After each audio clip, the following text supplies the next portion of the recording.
The University of Louisville Board of Trustees today, March 26, accepted the resignation of President Kim Schatzel, effective immediately. A surprise resignation rocking the University of Louisville this morning. The school has a new president after Kim Schatzel has stepped down. Schatzel was the 19th president of the university and spent the past 2 years at the helm. A former executive vice president and university provost is now stepping in to lead. WHAS11's Jose Alonso and photojournalist Aspen Hester were there for that big announcement.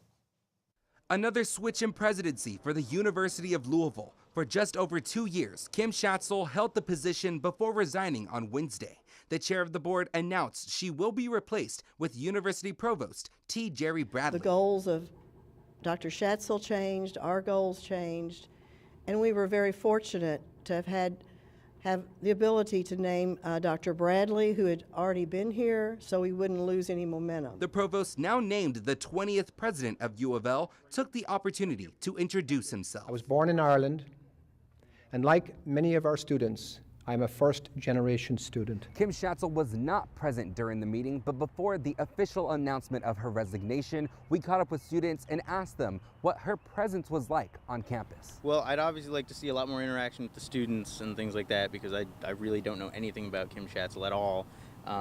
Brendan might have a few more ideas than I do. I don't know too much about her either, but I'd say for a new president, I'd want to see someone that's much more willing to work with the on-campus communities. I told Bradley about student responses and asked if he plans to be different. The responsibilities of a leader is to be very visible, and obviously they're very busy, but they also have a role to be visible and authentic, and I certainly will strive to provide all that time. And I do think it's a responsibility of all our leaders to be out there with our students, because if it wasn't for our students, we wouldn't be here. Even as the last 2 official U of L presidents have not lasted past 3 years, Bradley hopes to turn towards a new chapter of longevity.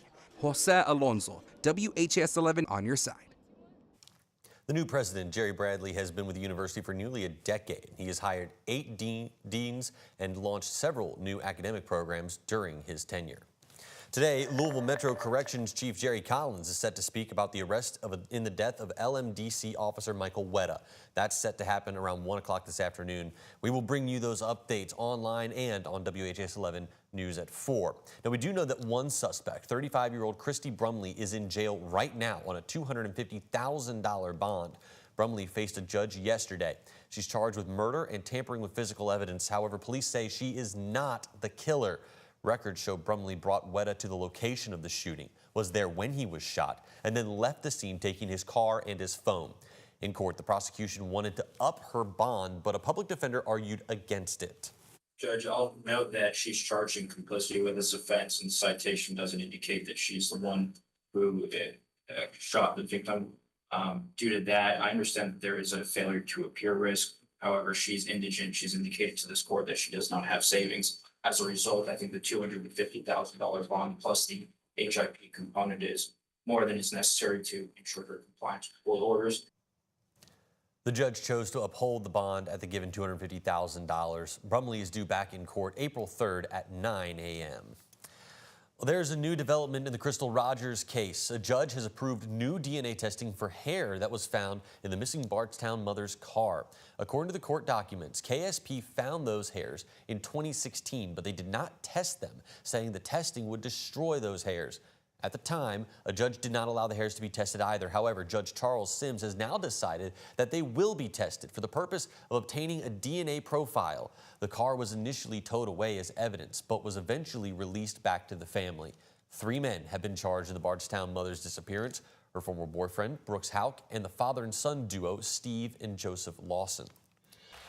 JCPS students who changed enrollment this school year because of bus issues are now having the option to re-enroll into their magnet programs for the next year. This especially impacts students who left Butler, Coleridge Taylor, Johnson, Emmanuel, or Young Elementary. Eligible families will be provided with information this week on how to go through that process. Students have until April 10th to tell the district whether or not they want to stay or they want to transfer.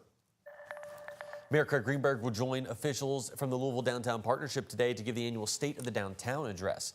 Last year, they highlighted the city's ongoing recovery post-pandemic with improvements in tourism, property values, and more investment into downtown.